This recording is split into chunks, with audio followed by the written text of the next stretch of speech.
세상에 일어나는 모든 일이 우연히 일어나는 일은 없습니다. 하나님의 섭리와 경륜 속에서 일어나는 것입니다. 우리는 어떤 일이 일어날 때 하나님의 섭리와 뜻을 이해하지 못하기 때문에 마음 아파하고 눈물을 흘리며 원망하고 불평할 때가 있습니다. 그러나 세월이 흘러 다시 생각해 보면은 거기에도 하나님의 섭리와 경륜이 있었던 것을 깨닫고 겸손히 머리를 숙일 때가 있습니다. 옛날 이스라엘 백성들이 바벨론의 포로로 사로잡혀 가서 종살이를 하게 되었을 때 그들은 그 뜻을 이해할 길이 없었습니다. 특별히 하나님을 믿는 이스라엘 백성들이 하나님을 믿지 않는 바벨론에 의해서 전쟁에 패배를 당하고 포로로 끌려가서 종살이를 하게 될 때에 그들은 도무지 그 뜻을, 그 이유를 이해할 길이 없었습니다. 그러나 사실은 거기에도 하나님의 섭리와 경륜이 있었습니다. 그래서 에레미야 29장을 읽어보면은 내가 너희를 바벨론에 사로잡혀 가게 했다고 하나님은 여러 번 반복해서 그들에게 일깨워 줍니다. 그들이 하나님을 믿노라 했지만은 하나님의 뜻을 거역했고 하나님의 명령을 불순종해서 자행자질하며 죄악의 길을 걸어갔습니다. 그때 하나님은 바벨론을 들어 채찍으로 사용했습니다. 바벨론에서 포로 생활 70년 동안 그들은 자신을 새롭게 바라보게 되고 그들의 잘못을 회개하며 하나님과의 무너진 관계를 회복하게 되는 것을 볼 수 있습니다. 소위 시온주의나 고난의 종으로 찾아오시는 메시아 사상을 이 포로 생활에서 깊이 이해하고 터득하게 되는 것을 우리는 알 수 있습니다. 그래서 오늘 본문 말씀에도 보면은 옛날 애굽의 칼날에서 이스라엘 백성을 지켜주시고 광야에서 은혜를 베푼 것처럼 이제 70년이 차면은 바벨론 포로 생활에서 해방시켜 그들을 다시 하나님의 영광의 백성으로 세워줄 것이고 하나님의 파수꾼으로 들어서 주시겠다고 하는 축복의 약속의 말씀이 기록된 것을 읽어볼 수 있습니다. 얼마나 축복된 하나님의 약속의 말씀입니까? 저는 지난 2주 동안 소련 선교 여행을 하면서 이 말씀을 깊이 묵상하면서 소련의 과거와 현재와 미래를 생각해 볼 수 있는 기회를 가졌습니다. 지난 9월 7일 월요일 오후에 가나안교회 김대순 목사님과 함께 독일 프랑크푸르트를 거쳐서 비행기를 갈아타고 화요일 저녁 때에 모스크바에 도착을 했습니다. 모스크바에 도착했을 적에 레닌그라드에서 일부러 나온 김재강 목사님의 인도로 호텔의 여정을 풀었습니다. 9일 하루 모스크바를 구경할 수 있는 시간적 여유를 가졌습니다. 모스크바는 여러분들이 아시는 대로 1600만 명의 인구를 지니고 있습니다. LA의 2배가 넘는 대도시입니다. 그날 아침 이슬비가 내려서 더욱 날씨가 으슥했고 거리에 걷는 사람들의 표정은 대단히 굳어 있었습니다. 한 사람도 명랑하게 웃는 얼굴을 만날 수가 없었습니다. 거기에다가 허물어진 건물들이나 다 망가진 차들은 가난의 티를 여실히 드러내 보이고 있었습니다. 한마디로 말해서 미국 땅에 사는 여러분들은 참 행복한 사람들이라 하는 것을 절실히 느껴봤습니다. 참으로 복된 삶을 살아가고 있는데 그것을 깨닫지 못해서 불평하고 짜증을 부리는 것이 아닌가. 그러기에 너무나 행복에 넘쳐서 삶의 넋두리를 하고 있는 것이 아닌가 하는 것을 절실히 느껴봤습니다. 하루 동안의 모스크바를 다 보지 못하고 모스크바에 관해서 이야기한다고 하는 것이 주제에 넘습니다만은 잠깐 모스크바 대학과 또 크레므린 궁전을 구경할 수 있는 시간을 가졌습니다. 이 모스크바 대학은 죄수들을 동원해서 지은 건물로서 대단히 웅장한 건물이었습니다. 이 크레므린 궁전에 갔을 적에 대단히 인상적인 것이 하나 있었습니다. 세계에서 제일 크다고 하는 대포가 거기 장치되어 있었습니다. 근데 안내원 하는 말이 세계에서 제일 큰 대포지만은 한 번도 쏘아본 일이 없다고 합니다. 말하자면 소련의 허풍을 상징하는 듯 했습니다. 대포 쏜다고 하면은 허풍을 떤다 하는 의미와 통하지 않습니까? 또 하나는 거리거리에서 레닌이 손을 번쩍 들고 서 있는 동상을 볼 수가 있었습니다. 소련의 그런 조커가 돌아간다고 하는 말을 안내한 분이 들려주었습니다. 누가 이 소련 땅을 이렇게 가난하게 만들었느냐 묻자 레닌이 손을 들면서 내가 그렇게 만들었습니다 하고 대답을 한다고 이렇게 설명을 했습니다. 대개 우리 한국 분들은 중등 이상 고등교육을 받았고 대단히 부지런하기 때문에 그 사회에서 중산층 이상의 부유한 생활을 하는 것을 봤습니다. 이 황 선생님 댁에 갔더니 가구랑 가정이랑 대단히 깨끗하게 이렇게 해놓고 사는 모습을 볼 수 있었습니다. 그러나 나라 전체는 대단히 경제적으로 어려움을 겪고 있었습니다. 이 소련 영방에서 보조를 줄 때는 1년 예산이 미불로 2,200만 불쯤 되었다고 그래요. 근데 금년 예산은 600만 불이 나라의 전 예산입니다. 얼마나 가난하다 하는 것을 알 수 있습니다. 그러다 보니까 이 우즈벡 족속들이 이 터키 족속과 비슷한데 이 정부를 장악하다 보니까 러시아 사람들은 러시아 공화국으로 거의 돌아가고 우리 한국 분들도 대단히 불안한 가운데 있는 것을 볼 수 있었습니다. 왜냐하면 한국 사람들의 좋은 위치를 자꾸 그 사람들이 대치시켜 나가고 있었습니다. 그러다 보니까 한국 사람들이 더 기독교에 대해서 관심을 가졌습니다. 공산주의에 의존을 했는데 공산주의가 무너지고 마음의 공허감과 허탈감을 참 어디에 겨눌 수 없는데 마침 기독교에 대한 복음을 전하니까 얼마나 잘 받아들이는지 모릅니다. 얼마나 복음을 순수하게 잘 받아들이는지 알 수 없었습니다. 금요일 밤차로 레닌그라드로 오게 됐었는데 비행기가 취소되었습니다. 그래서 걱정이 은근히 생겼습니다. 왜냐하면 일주일에 2번밖에 비행기가 나르지 않는데 만일에 토요일 날 비행기가 없으면 화요일 날에나 레닌그라드에 갈 수 있다는 거예요.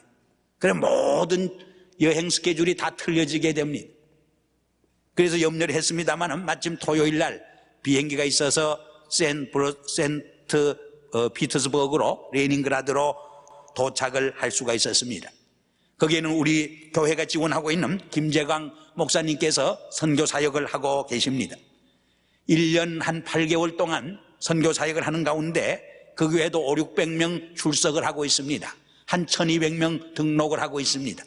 그 교회는 한국 사람과 또 러시아 사람이 반반 섞여 있는 교회였습니다. 한 10명의 직원이 있는데 2명은 소련 직원을 두었더니 자꾸 투닥투닥 서로 시기 질투하고 어려움이 생겨서 소련 직원은 내보냈다고 한 말을 들려주기도 했습니다. 마침 그 주간에 평신도 신학교를 시작을 해서 40명의 젊은이들이 등록을 했습니다. 그래서 그분들이 2, 3년간 훈련을 해서 그 지역에 많은 개척교회를 세울 계획을 가지고 있다고 하는 이야기를 들었습니다. 이 레닌그라드는 얼마나 아름다운 도시인지 알 수 없습니다. 아마 세계에서 가장 아름다운 도시의 하나였습니다. 그리고 러시아 제국 때 지은 건물이나 교회당을 보면 얼마나 웅장하고 화려하게 지었는지 알 수 없습니다. 저는 레닌그라드를 구경하면서 몇 가지 질문을 저 자신에게 해봤습니다. 이렇게 95% 이상이 히랍 정교의 크리스찬이었는데 어떻게 해서 그것이 무너져서 공산주의 사회로 바뀌었는가? 이 질문을 던져보지 않을 수 없었습니다. 두 번째로 지난 70년간 공산주의 치하에서 하나님은 침묵만 지키고 계셨는가? 그 70년간 공산주의 치하에서 하나님은 어떤 일을 하셨는가 하는 질문을 던지지 않을 수 없었습니다. 마지막 세 번째는 러시아 교회의 미래상이 어떤 것인가? 소련의 미래상이 어떤 것인가? 이런 질문을 조용히 던져보지 않을 수가 없었습니다. 이 러시아 제국은 크리스찬 귀족들이 다스렸습니다. 95%의 재산이 전부 크리스찬 귀족의 것이었습니다. 그들은 그 재산과 물질을 가난한 시민과 나누어 갖지를 않았습니다. 시민들은 일생을 땀을 흘리고 노동을 해도 집 한 칸 살 수가 없었습니다. 이런 상황 속에서 레닌이 일어나서 정말 계급 없는 노동자의 천국을, 파라다이스를 내가 세워주겠다 했을 적에 하룻밤 사이에 고만 히랍 종교가 무너지고 러시아 제국이 무너지고 공산주의 사회가 되어버린 것입니다. 우리가 잘 아는 유명한 에피소드가 있습니다. 1917년 혁명이 나던 전날 밤에 레닌그라드 한 모임에서는 이 공산혁명을 하는 지도자들이 어떻게 혁명을 성공시킬 것인가를 진지하게 논의하고 있었습니다. 그러나 교회당에서는 교회 지도자들이 모여서 성직자의 가운의 길이가 한치 더 길어야 하느냐 짧아야 하느냐 그 일로 다투고 싸움하고 서로 불화하고 있었던 것입니다. 그렇게 될 적에 결국 히랍 종교는 무너지고 말았습니다. 우리의 역사를 공부해보면 어느 시대나 어느 사회 속에서든지 그 당시의 교회가 빛과 소금의 책임과 사명을 다하지 못하게 될 적에 하나님의 채찍과 심판을 받게 되었던 것을 우리는 볼 수 있습니다. 저는 그 상황을 지켜보면서 질문을 다시 던졌습니다. 이것이 70년 전 러시아의 교회의 모습만인가? 오늘 이민교회와 한국교회는 어떤 것인가? 오늘 서방교회는 얼마나 이 사회 속에서 빛과 소금의 책임을 감당하고 있는가? 이런 질문을 던져보지 않을 수가 없었습니다. 두 번째로는 지난 공산주의 치하에서 70년 동안 하나님은 침묵만 지키고 계셨는가? 공산주의가 정말 크리스찬의 정신과 크리스찬의 문화와 크리스찬의 신앙을 말살할 수 있었던가 하는 질문이었습니다. 거기 보면은 웅장한 교회당과 이 박람관에 가면은 전시된 예수님의 십자가의 모습, 또 아브라함이 이삭을 바치는 장면, 그리고 많은 성화를 통해서 결코 지난 70년 동안 그들이 기독교 정신과 문화와 기독교의 신앙을 완전히 말살시키고 없애버리지는 못했다는 것을 생생히 읽을 수가 있었습니다. 우리가 잘 아는 대로 현재 보리스 옐친은 어머니가 크리스찬이었습니다. 70년 공산주의 치하에서도 히랍 종교는 정부와 야합은 하긴 했지만 완전히 문을 닫지는 않았습니다. 그래서 그 보리스 옐친을 세례받기 위해서 어머니가 데리고 갔다는 거예요. 근데 사제가 술이 만취되어서 세례를 줄 적에 침례를 주는데 물속에 집어넣었다가 끄집어내질 않습니다. 어머니가 당황을 해서 뛰어가서 끄집어냈더니 죽지 아니하고 살았어요. 그래서 크리스찬 네임을 보리스라고 지었다는 거예요. 보리스라고 하는 말은 소련 말로, 러시아 말로 힘이 있다, 힘이 세다, 능력이 있다 그런 뜻입니다. 그의 크리스찬 이름 그대로 공산 치하에서 많은 백성들을 자유의 세계로 이끌어가는 하나의 정치적 지도자가 된 것을 볼 적에 거기에도 하나님의 섭리와 경륜이 있는 것을 우리는 생각해 볼 수 있는 줄 압니다. 마지막으로 저는 이러한 러시아의 미래가 어떻게 될 것인가, 이런 질문을 조용히 던져보지 않을 수 없었습니다. 하나님께서는 지난 70년간 고난의 역사 속에서도 오늘 본문에 기록된 대로 하나님께서 애굽의 칼날에서 이스라엘 백성을 지켜준 것처럼 지켜주었던 것을 분명히 우리는 이해할 수 있었습니다. 그러나 앞으로 러시아가 어떻게 될 것인가, 러시아의 교회가 어떠한 세계적 사명을 지니고 있을 것인가 하는 질문을 던져보지 않을 수가 없었습니다. 오늘날 소련의 현실은 한마디로 케이오스입니다. 혼돈입니다. 공산주의가 70년 동안 소련 백성들을 가난하게 만든 것만이 아닙니다. 도덕적으로, 영적으로 그들의 인격을 완전히 파괴시켰습니다. 얼마나 부패했는지 뇌물 없이는 일이 되는 것이 없다고 합니다. 얼마나 뇌물이 성행을 하는지, 마치 해방 후 우리 한국 사회나 6.25 동란 이후 한국 사회를 능가할 만큼 부패한 사회가 오늘 소련의 사회입니다. 소련에서 돌아가는 유행어가 있습니다. 볼 때 사고 있을 때 먹고 줄 때 받으라. 오늘 있다가 내일 없습니다. 살려고 해도. 이것이 바로 소련 사회의 현실을 단면적으로 설명해 주는 이야기인 줄 압니다. 그러나 이러한 상황 속에서도 저는 위대한 소련의 미래상을, 잠재력을 직시할 수는 있었습니다. 그것이 무엇입니까? 첫째로 그들의 가난한 마음입니다. 얼마나 70년 동안 굶주리고 굶졌는지. 그들은 말씀에 갈급해 있습니다. 복음에 갈급해 있습니다. 여러분, 가장 불행한 사람이 누군지 아십니까? 마음이 너무 부유해지고 교만한 사람들입니다. 오늘 북미 땅에 사는 많은 사람들이 왜 불행합니까? 많은 것을 가지고도 감사할 줄 모르는 마음의 부유함과 마음의 교만 때문인 것입니다. 우리가 마음이 너무 부유해지고 마음이 교만해질 적에 결국 하나님을 떠나게 됩니다. 자행자질하게 됩니다. 스스로 파멸의 길을 걷기 쉬운 것입니다. 오늘 소련 사람들은 얼마나 마음이 낮아지고 가난해져 있는지, 복음에 대해서 얼마나 칼급해져 있는지 알 수 없습니다. 두 번째로는 그들의 고난의 경험입니다. 여러분, 고난의 경험이 결코 헛된 것이 아닙니다.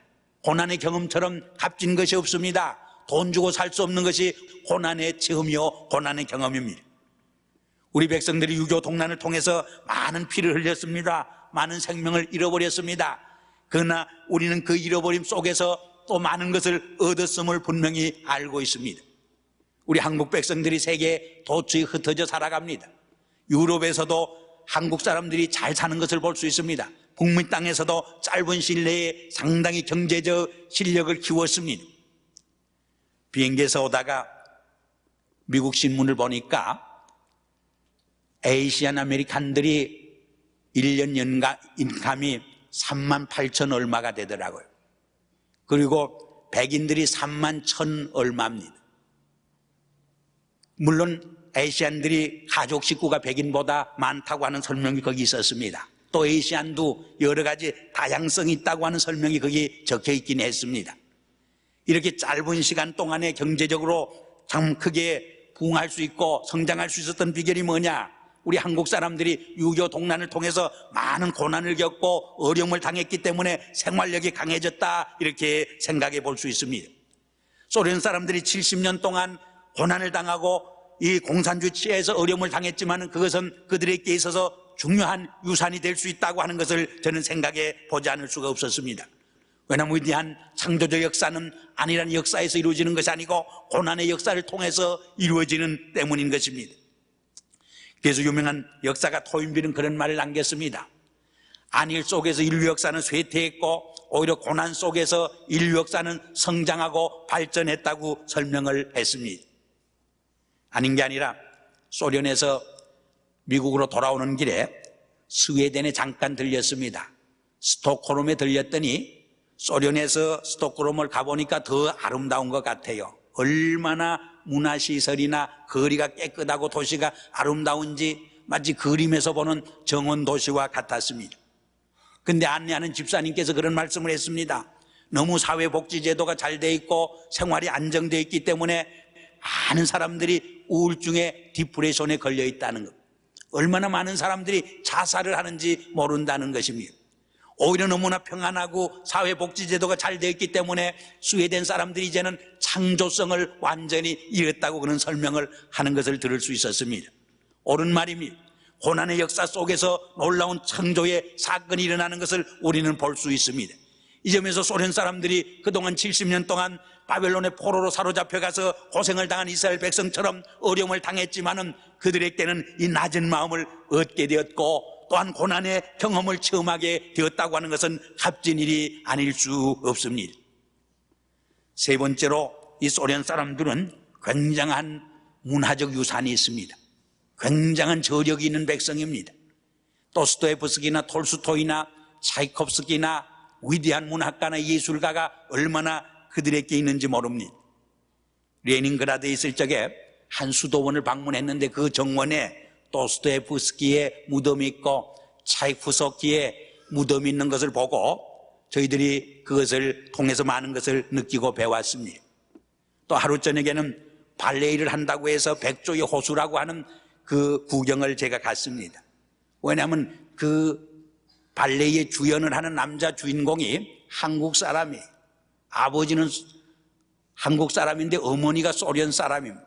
그래서 꼭 한번 가고자고 해서 가봤는데 얼마나 발레를 잘하는지 모르겠어요. 제가 카나다에 있을 적에 한번 백조의 호수라고 하는 발레를 구경한 일이 있는데 비교가 안 될 정도로 얼마나 그 예술에 섬세하고 정말 창조성이 있는지 알 수 없는 것을 느낄 수 있었습니다. 이렇게 마음이 가난하고 고난의 경험이 그들에게 있고 이렇게 위대한 하나의 문화적 유산을 가진 그들이 복음을 받아들여서 복음 안에서 새로워지고 거듭나게 될 적에 그들은 분명히 인류 역사에 위대한 기여와 공헌을 할 수 있는 가능성을 가진 잠재력을 지닌 백성이라 하는 것을 다시 한번 확인할 수가 있었습니다. 오늘 본문에 보면은 바벨론에 70년 동안 포로된 이스라엘 백성을 향하여서 하나님께서 예레미야 선지를 통해서 주시는 말씀이 있습니다. 이 말씀이 바로 오늘 소련 백성과 소련 교회를 향해 주시는 하나님의 말씀이 아닌가 이런 생각을 저는 깊이 해봤습니다. 처녀 이스라엘아, 내가 다시 너를 세우리니 내가 새움을 입을 것이요 내가 다시 속으로 너를 장식하고 즐거운 무리처럼 춤추며 나올 것이며 내가 다시 사마리아 산들에 포도원을 심되 심는 자가 심고 그 과실을 먹으리라. 에브라임 산 위에서 파수꾼에 외치는 날이 이를 것이라. 이르기를 너희는 일어나라, 우리가 시온에 올라가서 우리 하나님 여호와께로 나아가자 하리라. 이러한 역사가 소련 교회를 통해서 그들이 복음 안에서 새로워질 적에 이루어질기라 하는 가능성을 보면서 마음의 흐뭇함을 가지고 돌아올 수 있었습니다. 물론 마음에 또 하나의 무거움과 책임감을 가지고 오기도 했습니다. 타스켄 공항에서 또 레닌그라드 공항에서 우리를 환송하는 그 권 선교사와 김재관 선교사께서 퍽 어려움이 많은 줄 믿었습니다. 손수건을 꺼내서 눈물을 흘리는 모습을 볼 적에 그들이 선교 사역에서 얼마나 고생을 하며 고독한가 하는 생각을 해봤습니다. 이 권 선교사는 처녀입니다. 몸이 연약해서 2주 동안 병석에서 고생을 했다고 하는 이야기도 들려주었습니다. 그러한 어려움 속에서도 복음을 증가하기 위해서 헌신하는 모습을 볼 적에 오늘 미국에 있는 교포교회나 한국교회가 그들을 지원하고 소련 선교를 위해서 해야 할 사명과 책임이 얼마나 큰가를 절실히 느끼지 않을 수가 없었습니다. 어떻게 서방교회와 한국교회와 이민교회가 협력해서 효과적으로 선교할 것인가 하는 과제를 안고 있음을 깊이 느낄 수가 있었습니다. 어떻게 물질적인 어프로치가 아니라 정말 복음 중심의 십자가의 도와 부활의 진리를 바로 증거해서 그 소련 교회를 바로 말씀 위에 굳게 세울 것인가 하는 큰 책임과 사명이 우리에게 있다고 하는 것을 확인하지 않을 수가 없었습니다.